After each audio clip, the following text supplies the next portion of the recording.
Happy Easter, Clemens, Kernersville, King, and everybody online. Are you ready for some good news? There is no fear so great, no disappointment so deep, no failure so final, that the glorious good news of the resurrection of Christ and His love for us cannot redeem and transcend. There is no past trauma, pain, regret, or grief that cannot, in some way, some beautiful way, be made okay if you encounter the love of the risen Savior. Well, I have been given by one of our staff sort of a quota of the number of times I can use a golf illustration.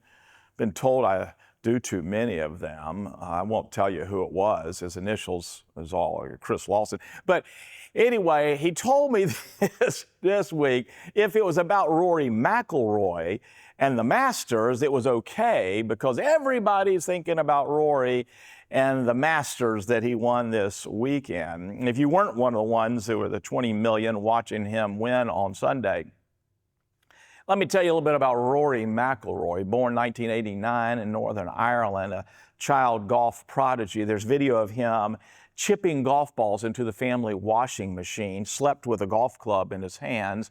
Both his parents took extra jobs to fund his golfing ambitions, and Rory, at age 17, became amateur world champion. He won his first PGA event right in our back door down the street in Charlotte at Quail Hollow, shooting a course record 62 to beat Phil Mickelson by 4 shots. He was incredible, and everybody was wowed by this young person with his soaring irons and his youthful vitality. And after that win at the Quail in 2010, he went in 2011 to the Masters, the sacred grounds of Augusta National, and shot a 65 on the first day to take the lead, and went into the final day with his baby face and his huge drives and his unbelievable spirit with a 4-shot lead, and everything was looking great. The announcers were just about polishing the trophy for him until hole number 10. And it fell apart. He hit his drive and it landed somewhere near Alabama. He made a triple on that hole. On the iconic number 12 par 3, he 4-putted. He shot an 80 that day 14 years ago and didn't even make the top 10. He won the other majors, U.S. Open, PGA Championship, British Open, but he never could win the Masters. He had chances. Chance in 2015, playing in the last round and final pairing with Jordan Spieth, but I think Rory shot a 6-over on that day, and he maybe came in 10th. He had a great chance in 2018, playing in the final pairing with Patrick Reed, and once again, he bogeyed on the last day, hole number 3, number 4, number 11. He finished about 6 shots behind Patrick Reed. It was like he just couldn't win the Masters and has been hanging like an albatross around his neck and the weight of it all. So when he took a 2-shot lead into the final round on Sunday, the pressure was on and he felt it. Later, he said he was really nervous and he double bogeyed the first hole. It's like you could feel the whole golf world just groaning, like, here we go again. But he rode this roller coaster, and somehow he was really looking pretty good going into hole 13. He had a 3 or a 4-shot lead at that point. Looked like he was a shoe-in to win. Not much you could do to lose as well as he was playing. Hit a good drive, and then he played a conservative second shot on the par 5, and now all he had left was a small chip. Just hit it 30 feet left of the pin. It'll funnel down to the hole on the right. Don't even think about the right side of it. There's a creek in front of you. Anybody could hit this shot. I've gone to Topgolf with the pastors before. Barrett could make this shot. Pastor Chuck could. Brandon could. Pastor Chris could have made this. Or maybe he'd have pulled it over in the bushes on the left. But anybody that plays golf could make this little chip shot, just easiest one you could get. And Rory McIlroy hit one of the worst shots I've ever seen a pro hit. Hit it to the right of the flag and short, goes into the creek. He makes a double bogey. Now, all of a sudden, the tournament's in jeopardy, and you can feel the implosion happening. You can see it on his face. You can feel the weight of it. And everybody that cares about Rory is saying, here we go again. He stayed on this roller coaster, and he gets to hole number 18. Thankfully, he's up by one stroke. All he has to do is par that hole, and he wins the Masters finally. Hits a good drive, but his second shot goes in a bunker. Plays out of the sand. He's got a putt that's very makeable, and he just doesn't even get close with that putt and bogeys it. So now there's going to be a sudden death playoff between Rory McIlroy and Justin Rose, who is on fire, has made 10 birdies that day, and they got to go back to the tee of number 18. On the way back to the tee, later, Rory said, his caddy said to him, I love this, well, mate, if they told us on Monday that we'd be here on Sunday in a two-man playoff to win the Masters, we'd have taken it, wouldn't we? It was the perfect reset mentality. And Rory just striped his drive down the middle, and then he hit a perfect gap wedge that went right over the pin, used the slope behind the hole, brought the ball back to about 3 feet for an easy birdie. Justin made his par. All Rory had to do was tap in the little birdie putt, and in it went, and Rory just collapsed down onto the golf green, shaking with 1,000 emotions. Later, he would say it was more relief than it was joy, but then the joy would come after that, because isn't it amazing how if there is a triumph that's true enough and good enough, it somehow changes the whole story? That one victory can redefine one's story such that it doesn't take away the pain of the big loss he had at the Masters in 2011, but somehow this makes it okay. And Rory McIlroy won't be remembered as a Masters tournament choker. He'll be remembered as a Masters champion and invited back to play every year.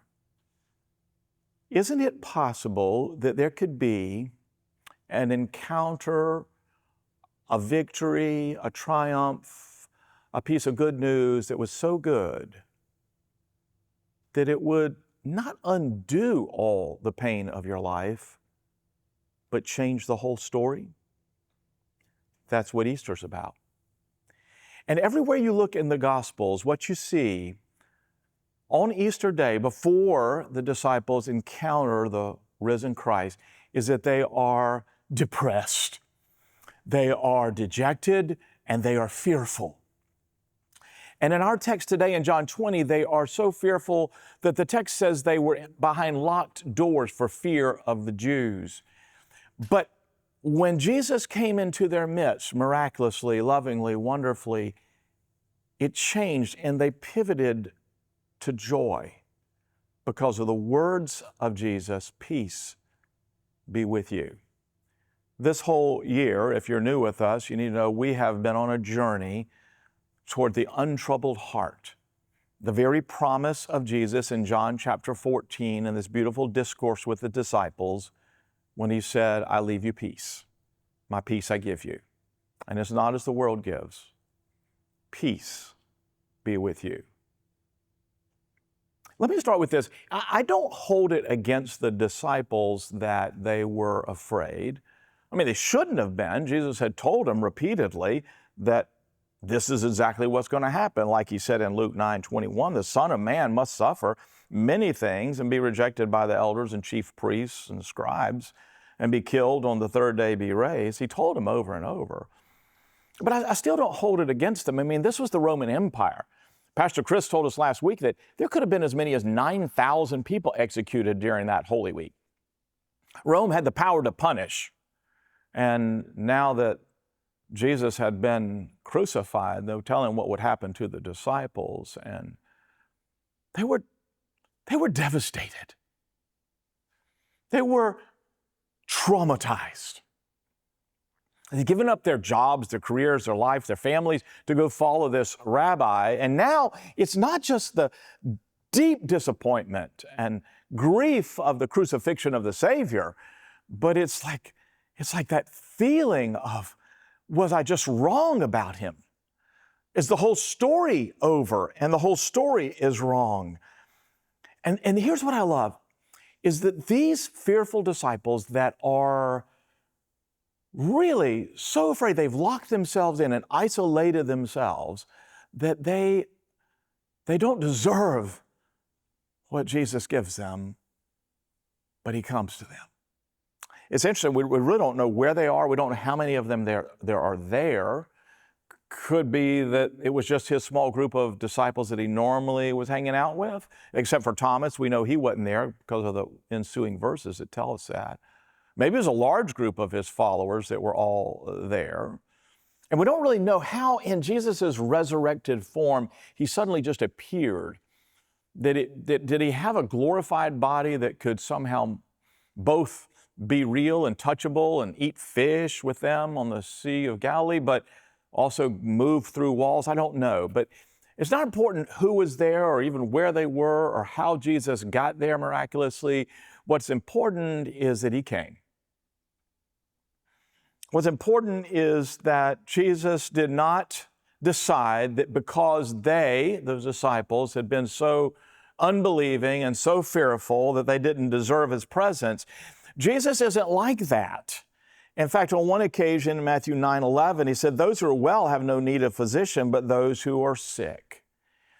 Jesus comes to those that are weak and vulnerable and hurting.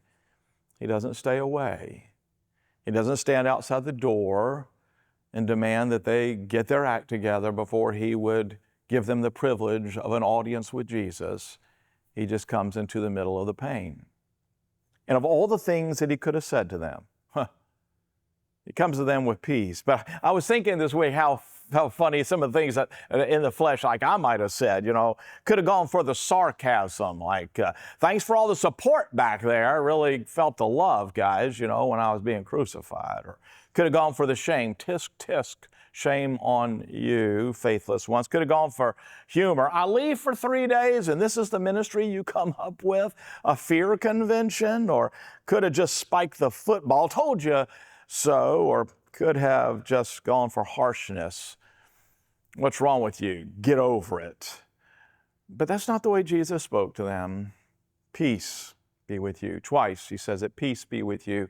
It harkens back to the old Hebrew concept, shalom, which is not just the absence of conflict. It is total well-being. It is prospering of spirit, soul, and body. He comes with peace. I was in a conversation some months ago that didn't go well, and I got vulnerable enough to share how I was hurt, even shed a few tears. And the other wasn't ready for it and just said to me, "Get over it." I had a hard time not replaying that conversation.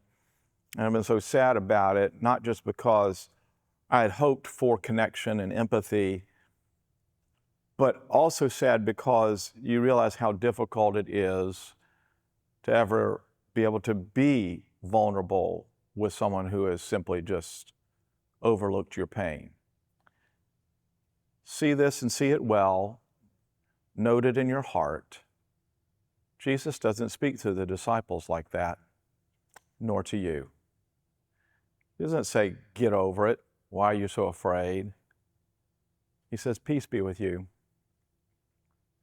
And he breathes on them to show them the power of his own Spirit that will be coming fully into their lives. He loves you. The promise that he had made in John 14, "I leave you peace, my peace I give you," that promise stood even though the disciples had failed, and the promise still stands. In the end, it's not just that Jesus appears and he's resurrected, it's that he appears with love. At the 1992 Summer Olympics in Barcelona, one of the athletes favored to win in the 400-meter men's race was a guy from Britain named Derek Redmond. He had trained hard. He had fought back from surgeries and obstacles. He started the race wonderfully. It was running smoothly, strong, confident, when suddenly around the 150-meter mark, tragedy struck, and he collapsed on the track. It was a torn hamstring. He's grabbing his thigh. He's wincing in pain. He's down on the track. The crowd has grasped. Medical personnel are trying to rush towards him, and then something extraordinary happens. He gets up, and he is determined to hobble and hop and limp as he winces and cries. He's determined to finish no matter what, and he's trying to make his way. But then something even more marvelous happens. From up high in the stands, there's a man who pushes past the security and over barriers and runs out onto the track. People are trying to stop him. He motions them away because it's Jim Redmond. It's Derek's father. And he is determined to help his son across the finish line. I love this moving scene because though the world might have seen a broken athlete, a father saw a beloved son, and he let him lean on him. He would carry him if he could across that line, because that's what love does. Love of a father cares more about the son than the son's accomplishments. And Jesus came into that room of those frightened disciples and said, "Peace," because what mattered to him was not how much they'd failed or how afraid they were. What mattered to him was the love relationship he had with them. On this Easter day, I don't know what might have you limping or what pain you might have been through. You might have locked yourself in for some kind of fear. But Jesus is here. There is good news that is so good that all the bad news has to change in light of that good news. It means that your story and the anxiety that you have had and that you might even feel today is part of your story, but not the end of your story, because there's been a triumph in the resurrection of Jesus Christ that has changed everything. It means that He's here, and He's here to help, and He loves you. You can say yes to the saving, loving arms of the Savior. His victory changes everything, and that's the gospel.